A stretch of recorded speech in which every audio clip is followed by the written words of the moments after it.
پاکستان کی تاریخ میں ہمارا یہ خیال تھا کہ 2018 میں سب سے بڑی دھاندلی ہوئی ہے، لیکن 2024 نے تو اس کا بھی ریکارڈ توڑ دیا۔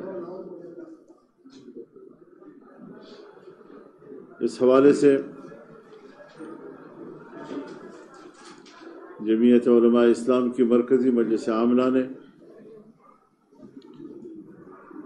ہر چند کے پارلیمنٹ میں جانے اور تحفظات کے ساتھ جانے کا فیصلہ کیا، لیکن اس صورتحال سے چاروں صوبوں میں جا کر صوبائی جو ہمارے جنرل کونسلز ہیں، مجالس عمومی ہیں، ان کو اعتماد میں لینا۔ چنانچہ ہمارا پہلا اجلاس صوبہ خیبر پختونخوا میں ہوا اور ابھی دوسرا اجلاس ہے یہاں کراچی میں ہو رہا ہے، اس کے بعد پھر پنجاب میں جائیں گے۔ بلوچستان میں بہت سخت سردی ہے، مختلف اطراف سے لوگوں کے جمع ہونے میں دقتیں آ رہی ہیں، تو اس کو فی الحال مؤخر کیا ہے۔ لیکن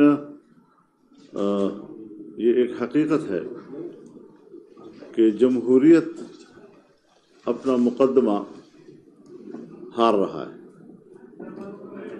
اور پارلیمنٹ اپنی اہمیت کھو رہی ہے۔ اس صورتحال میں اب کیا کیا جائے؟ یہ پارلیمنٹ جس وقت ہم دیکھ رہے ہیں یہ عوام کی نمائندہ نہیں ہے، یہ دھاندلی کی پیداوار ایک پارلیمنٹ ہے جس میں کچھ لوگ اپنے آپ کو حکمران کہلائیں گے اور قوم کے دلوں پر وہ حکومت نہیں کر سکیں گے۔ ان کے جسموں پہ تو شاید حکومت کر سکیں، لیکن قوم دل سے اس کو تسلیم نہیں کرے گی۔ تو اس حوالے سے ہم آج یہاں کراچی آئے ہیں، یہاں کے صوبائی جنرل کونسل اور یہاں کے ورکرز، ان کے ساتھ ہم نے ساری صورتحال پہ بات کرنی ہے اور پھر مزید ہم پورے ملک میں تحریک چلانے کا ایک لائحہ عمل بھی بنائیں گے۔ بھرپور تحریک ہوگی، عوامی قوت کے ساتھ ہوگی اور وہ ملک کی سیاست کو تبدیل کرے گی، اس کا کایا پلٹے گی۔ حالات اس طرح نہیں رہیں گے جس طرح کے ہم پہ مسلط کیے جا رہے ہیں۔ یہ حالات ہم نہ تسلیم کرتے ہیں، نہ اس کو ہم قبول کرتے ہیں۔ اس کے خلاف بھرپور عوامی رد عمل آئے گا، لیکن ہم اس کو منظم طریقے سے آگے بڑھانا چاہیں گے۔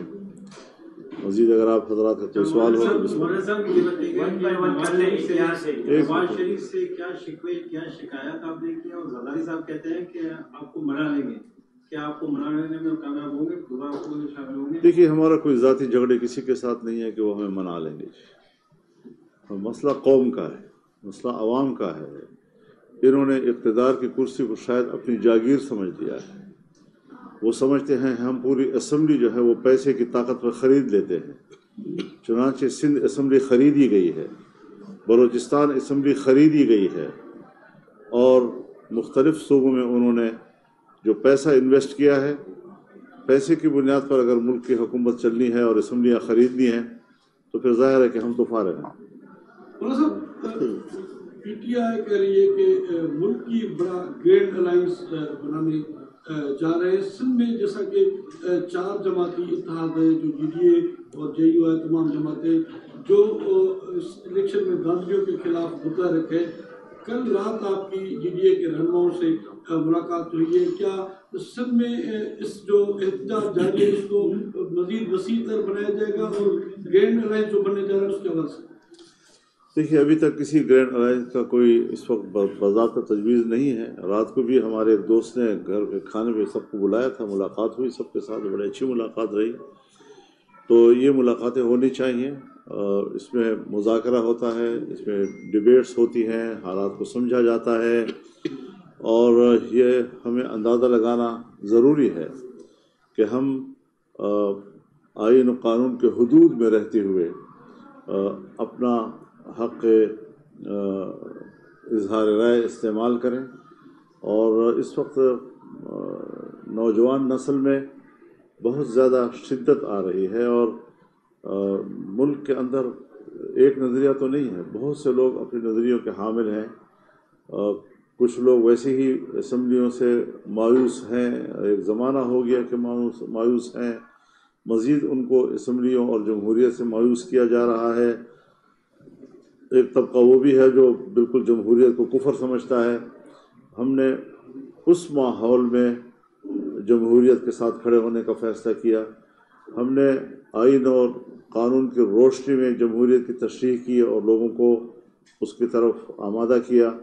یہ ساری قربانیوں کے باوجود کون ہے جو ہمارے اس حق پہ ڈاکہ ڈالتا ہے؟ ہم کوئی ڈاکہ تسلیم نہیں کرتے. ہم ڈاکہ ڈالنے میں مجرم سمجھتے ہیں.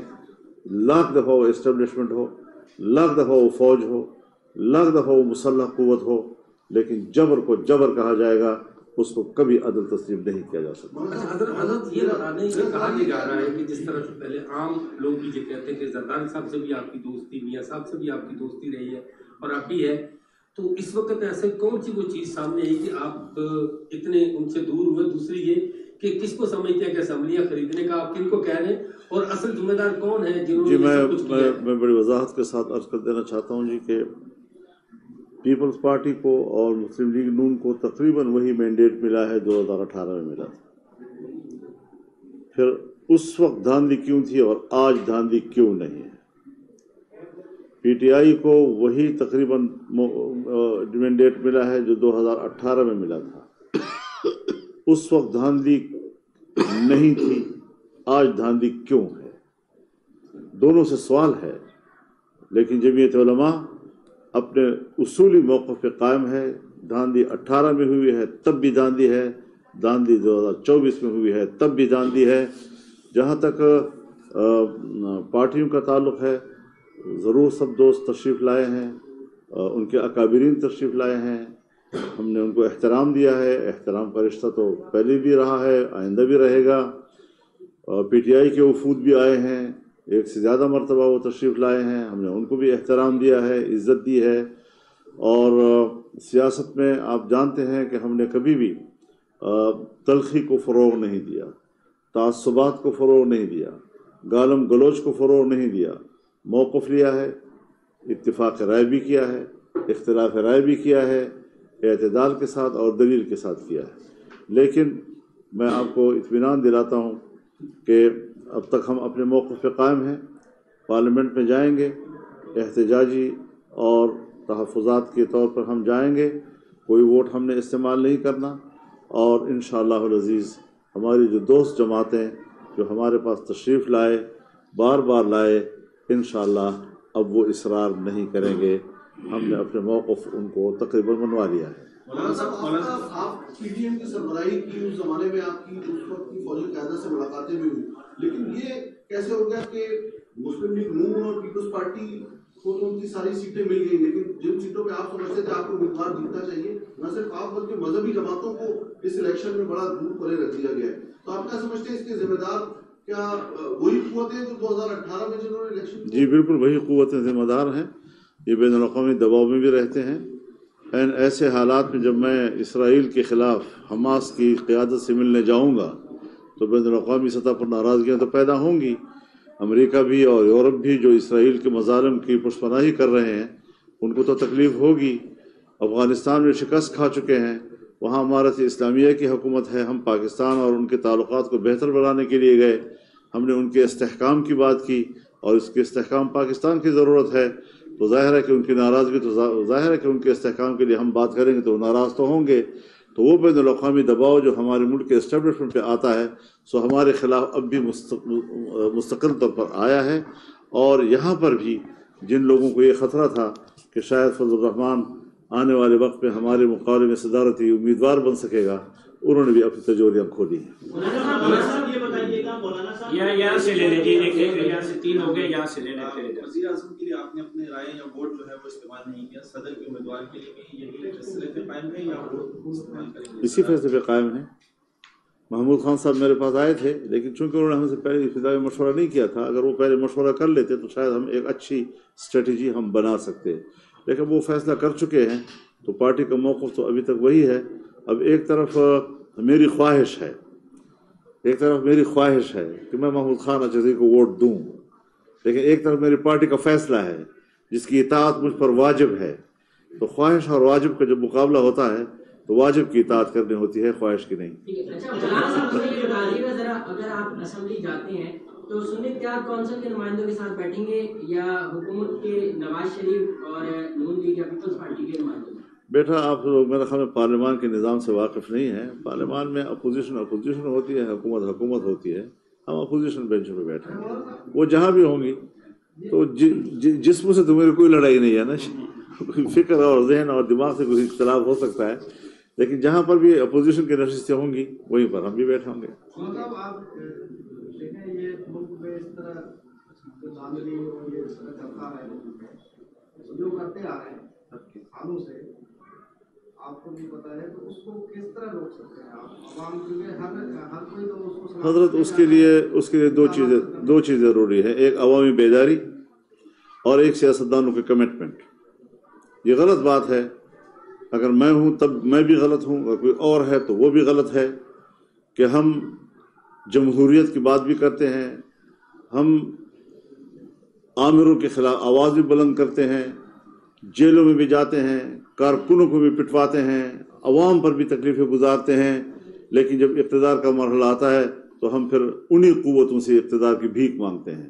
یہ رویہ جب تک رہے گا سیاستدانوں کا، پاکستان میں جمہوریت نہیں آ سکے گی، ہمیشہ ان کی خواہش کی حکومتیں بنتی رہیں گی۔ لہذا سیاستدانوں کو پہلے اپنی کمٹمنٹ ٹھیک کرنی چاہیے کہ وہ جب ایک جمہوریت پر یقین رکھ لیں تو پھر وہ جمہوریت ہی کے لیے بات کریں، پھر وہ یہ سودے بازیاں نہ کریں، نہ پیسوں کا سہارا لیں، نہ آمرانہ قوتوں کا سہارا لیں۔ آپ نے ذکر کیا حکومت کی تو مدت کا آپ نے تخمینہ اندازہ لگایا ہے کہ ایک سال چلے گی۔ زرداری صاحب جو وہ کتنا عرصہ ان کا اقتدار بطور صدر رہے گا؟ دوسرا بھی ایک ایکسٹریم پوزیشن عمران خان اور پی ٹی آئی سے متعلق تھی کہ وہ ایک یہودیوں کے ایجنٹ ہیں، آپ کو کیوں اتنا وہ جلدی اپنی ایکسٹریم پوزیشن واپس لے کر پی ٹی آئی کے ساتھ ہاتھ ملانا پڑ گیا؟ نہیں، وہ تو میرے خیال میں بار بار اس بات کی تکرار کی ضرورت نہیں ہے نا، آپ ایک سوال بار بار کریں، میں جہاں بھی پریس میں آتا ہوں ایک ہی سوال پھر اس کا ایک ہی جواب، ایک ہی سوال پھر ایک ہی جواب۔ دیکھیے سب چیزیں وقت کے ساتھ ساتھ ہی تحلیل ہوں گی۔ موقف جو ہم نے اٹھایا تھا وہ اب بھی ہے، اور اس کو ہم نے اگر تحلیل کرنا ہے تو اس پر ہم ایک ماحول تو اب بنا سکتے ہیں کہ ایسے ماحول میں جب ہم بات چیت کر سکیں، جو ہمارے تحفظات ہیں وہ کیسے دور کریں گے، اس کو جب دور ہوں گے تو پھر تو ظاہر ہے جی کہ وہ بھی پاکستانی ہیں، ہم بھی پاکستانی ہیں، لیکن اس کے لیے ایک ماحول تو چاہیے۔ اب جب تک ہم اختلاف کریں گے تو ظاہر ہے جی کہ میڈیا کا پیٹ تو بھر سکے گا، اس سے آپ کے کام تو چلتا رہے گا، لیکن یہ ہے کہ اس سے ملک کو تو کچھ نہیں ملتا جی۔ لڑائی رہے گی اور لڑائی رہے گی تو پورے دنیا میں ہم نے اپنے موقف کو تعارف کرایا ہے، احتجاج ریکارڈ کروایا ہے، وہ ابھی تک برقرار ہے۔ اور اگر ایک ماحول بنتا ہے کہ جس ماحول میں ہم بیٹھ کر ان اختلاف کو دور کر سکتے ہیں تو ہم اس کو خیر مقدم کریں۔ اچھا یہ بتائیے گا کہ آپ نے 2 اسمبلی کا، سندھ اسمبلی اور بلوچستان اسمبلی خریدی گئی ہے، کے پی کے میں کیا بالکل ٹھیک الیکشن نہیں، وہاں بھی بالکل ہمیں چاروں صوبوں کا الیکشن پہ اعتراض ہے۔ ہم ایسا نہیں ہے کہ خدا نخواستہ کے پی میں الیکشن ہوا ہے تو ہم اس پہ مطمئن ہیں، وہاں بھی مطمئن نہیں ہیں، اور اسٹیبلشمنٹ نے کچھ اپنی ہی تقسیم کی ہے، کسی کو ایک جگہ، کسی کو دوسری جگہ، کسی کو تیسری جگہ، سب کو ایڈجسٹ کرنے کی کوشش کی ہے، لیکن جمعیت علماء کا معاملہ مختلف ہے۔ وہ بین الاقوامی جو ہمارا ایک ورلڈ وائڈ ایک گیم ہوتی ہے، اور جو ڈیپ پالیٹکس ہوتی ہے اس کا حصہ ہے، اور وہاں سے جو چیزیں ہلتی ہیں یہاں پر وہ اس کے حرکتیں جو ہے پھر نظر آتی ہیں، تو ہم اس کو فیس کر رہے ہیں اور انشاءاللہ ہم نظریاتی طور پر فیس کریں گے. پاکستان کے عوام کے دلوں میں امریکہ محبت پیدا نہیں کر سکتا. آج فلسطینی شہید ہو رہا ہے اور 30,000 تک شہادتیں پہنچ چکی ہیں. بارشیں ہوتی ہیں تو ان کے سر چھپانے کی جگہ نہیں ہے. بچوں کی لاشیں پڑی ہوئی ہیں. ہزاروں کی تعداد میں وہ بچے ہیں جو شیرخوار تھے اور آنے والے وقت میں ان کو یہ علم نہیں ہوگا کہ ہم کس کے اولاد ہیں. کیا یہ انسانی حقوق نہیں ہے؟ کیا امریکہ اور مغربی دنیا کو اس انسانی حق کا احساس نہیں ہے؟ یہاں وہ حیوان بن چکے ہیں, وحشی بن چکے ہیں, اور اسرائیل کی جو درندگی ہے اس کو سپورٹ کر رہے ہیں. کس منہ سے امریکہ اور مغربی دنیا آئندہ پوری دنیا میں انسانی حق کی بات کرے گا؟ شرم نہیں آئے گی ان کو؟ اور اسلامی دنیا کے حکمرانوں کو بھی حیا کرنی چاہیے.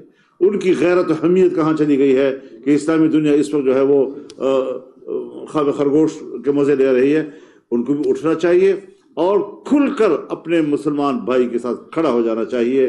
کسی قسم کے ان کو مفادات کا لحاظ نہیں رکھنا چاہیے.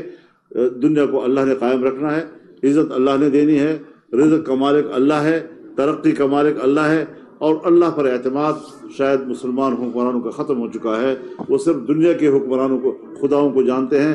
امریکہ کی خدائی کا انکار کر دیں اور اللہ کی خدائی کا اقرار کر دیں, فلسطینوں پر مصیبت کم ہو جائے گی. ہم نے تو ان کو ظلم کے حوالے کر دیا, درندوں کے منہ میں چھوڑ دیا ہے. کوئی اسلامی دنیا کا حکمران ہے جس کو کچھ تو حیا آئے, کچھ تو شرم آئے, کچھ تو اپنے کلمے کی حیا اس کے پاس ہو. بہت افسوسناک صورتحال ہے اس وقت کہ ہم سب جو ہے اقتدار کی جنگ تو لڑ رہے ہیں, لیکن ایک مسلمان قوم کی 2-3 مہینے کے اندر 30,000 تک شہادتیں, یہ بھی تو کوئی منہ سے, ایک گھر نہیں ہے کسی کے پاس.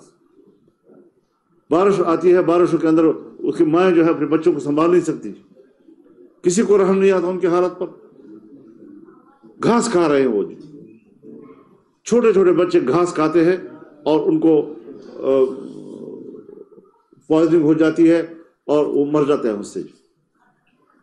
تو یہ کوئی حالت ہے دنیا میں ہو رہی ہے اور ہم خاموش ہیں اس کے اوپر. اچھا مولانا صاحب یہ بتائیے گا, جیسے کہ مہنگائی بہت زیادہ ہے, آگے IMF کا پروگرام بھی آ رہا ہے, اب آج آپ نے اعلان کر رہے ہیں کہ ہم اسپیڈ پہ آئیں گے, اس سے تو اور عدم استحکام جو ہے وہ بڑھے گا. کوئی ایسا راستہ نہیں ہے کہ ہر استحکام کے لیے ایک انہدام ضروری ہوتا ہے. اگر آپ کا گھر جو ہے زلزلے میں کریک ہو جائے تو پھر آپ کہیں گے کہ اس کو گرائیں گے تو اور ٹوٹ جائے گا, دوبارہ بنانا پڑے گا آپ کو. تو استحکام کے لیے آج اس حد تک غیر مستحکم ہیں ہم, معاشی لحاظ سے, سیاسی لحاظ سے, اخلاقی لحاظ سے, کہ ایک دفعہ اس کا انہدام ضروری ہوگا اور وہ انقلابی تحریک سے ممکن ہو سکتا ہے. اچھا یہ بتائیں, کب سے آپ ملک کو بند کرنے جا رہے ہیں, احتجاج کرنے جا رہے ہیں, احتجاج کی کال کب سے شروع ہو جائے گی آپ کی؟ تھوڑا ذرا صبر کر لیں, ہم اسی کے لیے تو ہم آئے ہوئے ہیں, آپ لوگوں سے بات کر رہے ہیں. شکریہ. بتا دیں, آپ نے کہا اسمبلیاں خریدی گئی, کنہوں نے کس کے ذریعے خریدی گئی, کیا جمعیت علماء اسلام نہیں خرید سکتی تھی کوئی اسمبلی؟ جمعیت علماء اسلام کی سیٹیں تو خرید لی گئی ہیں, تو اگر ہم خرید سکتے تو اب تو کچھ کوئی ہماری بھی حکومت بن جاتی ہے. بہت شکریہ آپ کا.